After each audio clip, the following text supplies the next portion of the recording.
Since the release of the Shadowlands prepatch, I've been doing a lot of what I consider to be simulation safaris, which means I've been spending a lot of time on raid bots, just simming various options for gear and talents and builds of various sorts, just to see what's good, what's bad, and whatnot.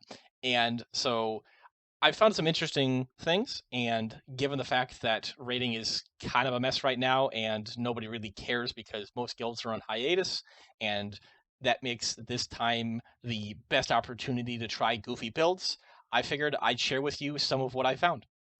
The build that I've been running currently, which has been the one that has basically required the least amount of gold for me to invest in optimizing things, is the one that you see before you right now, where I have Sudden Death, I take Frenzy, I'm using Seethe, I have Dragon's Roar and Siegebreaker.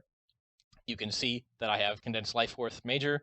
That's obvious for single target. If I wanted to do AoE, then I would use Blood of the Enemy.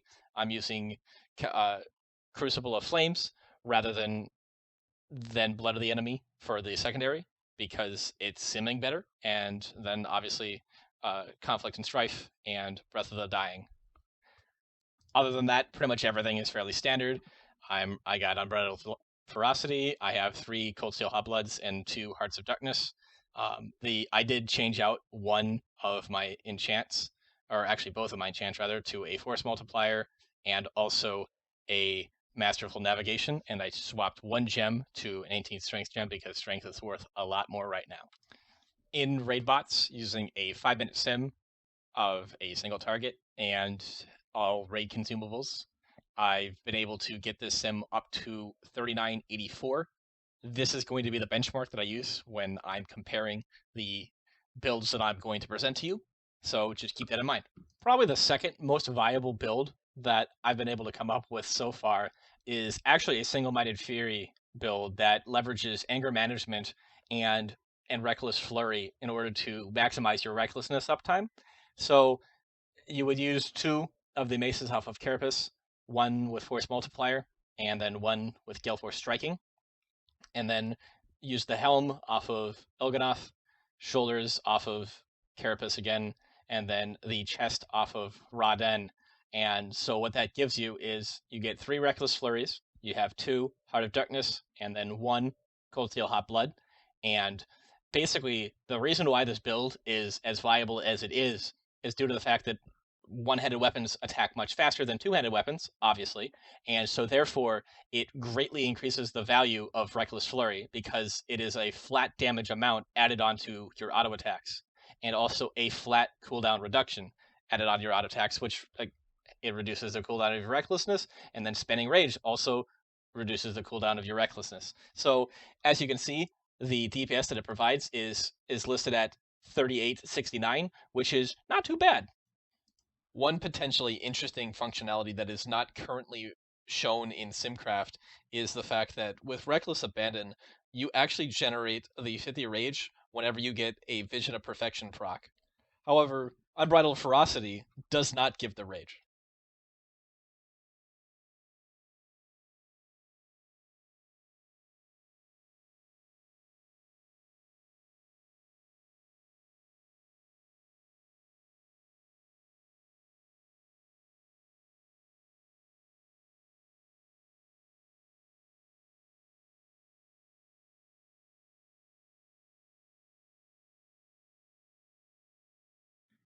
Now, once this gets fixed in Simcraft, obviously that's going to increase the value of Reckless Abandon and potentially increase the value of Vision of Perfection as well. However, realistically, this is only going to be viable for a single-minded Fury build, and I still don't think that it's going to be any better than Anger Management. I think Anger Management for a really, if you're going for trying to get a high recklessness uptime sort of build, you're probably going to have more luck just going with Anger Management rather than with Reckless Abandon.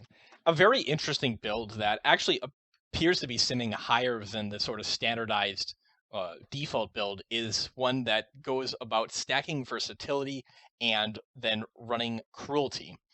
And also, it opts for having 2 Cold Steel Hot Bloods and then 3 Heart of Darknesses.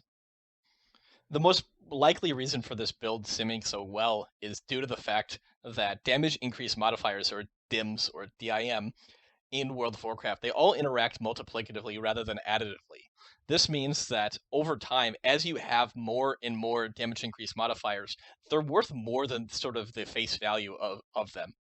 So in the case of Cruelty here, using the stats as described to me in the SimCraft reports, what happens is that this 30% increase of damage is actually worth potentially up to 42%.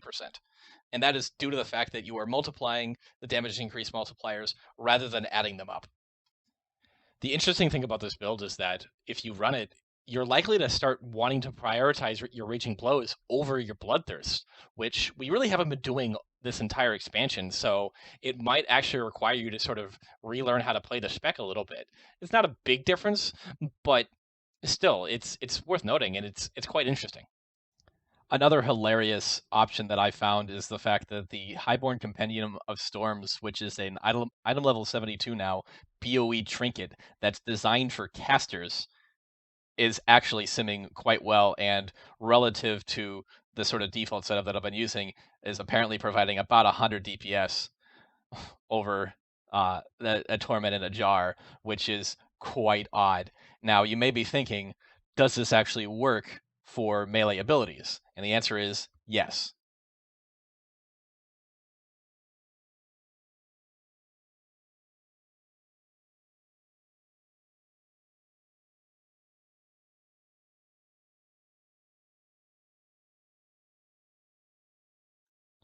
On my server, these trinkets go for about 1,000 gold, and I have a feeling that it's probably fairly similar on your server as well.